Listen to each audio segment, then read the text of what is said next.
तो दोस्तों आ चुके हैं और एक नॉलेजेबल वीडियो के ऊपर रिएक्शन लेकर। आज दोस्तों फिर से डिफेंस से रिलेटेड वीडियो के ऊपर रिएक्शन लेकर आ चुके हैं। इंडिया और यूएसए के बीच कुछ डील हुआ है ड्रोन को लेकर, उसी से रिलेटेड वीडियो होने वाला है। अल्फा डिफेंस का वीडियो है, ओरिजिनल लिंक मिल जाएगा in the description. So let's start this video. आप देख रहे हैं अल्फा डिफेंस हिंदी में आपका स्वागत है। आज के इस वीडियो में हम लोग बात करेंगे MQ-9B के बारे में। साथ ही इस डील के कॉन्टेक्स्ट में हम लोग GF414 इंजन को लेकर भी बात करेंगे।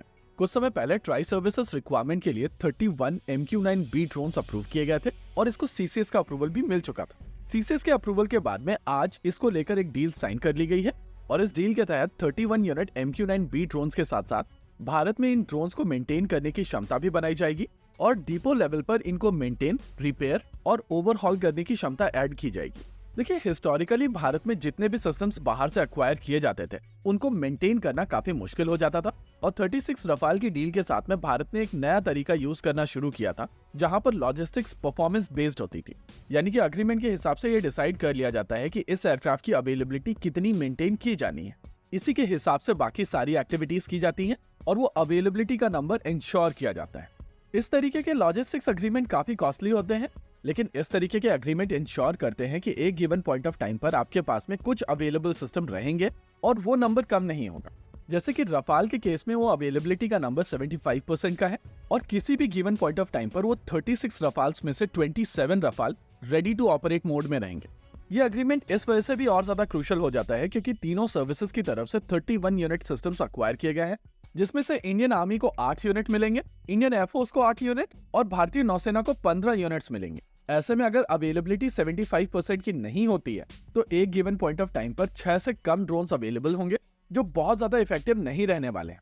एक गिवन पॉइंट ऑफ टाइम पर 6 ड्रोन्स की अवेलेबिलिटी का मतलब है कि कम से कम 3 मिशन आप साइमल्टेनियसली कर सकते हैं और जितने बड़े एरिया में इंडियन आर्मी और इंडियन एयरफोर्स ऑपरेट करने वाले हैं वहां पर यह नंबर काफी नहीं होगा।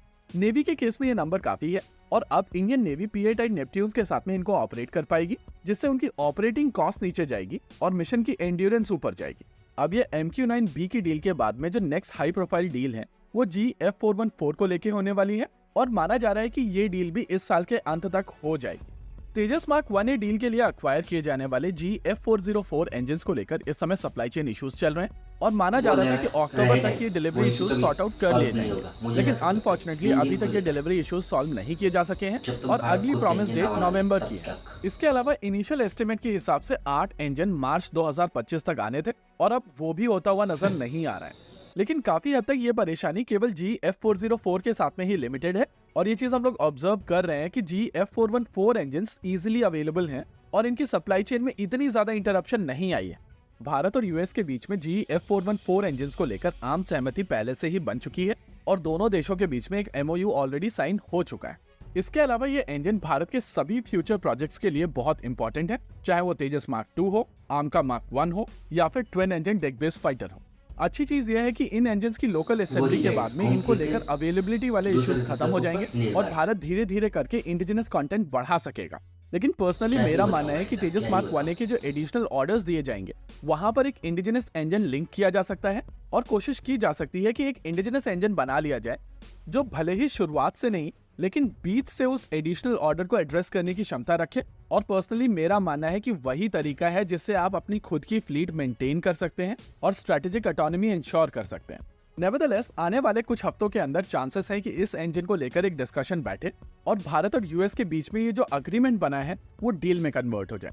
वैसे ये डील तेजस मार्क 2 के पहले प्रोटोटाइप को किसी भी तरीके से इम्पैक्ट नहीं कर रही है और माना जा रहा है कि अगले साल अक्टूबर तक तेजस मार्क 2 अपनी पहली उड़ान भर सकता है।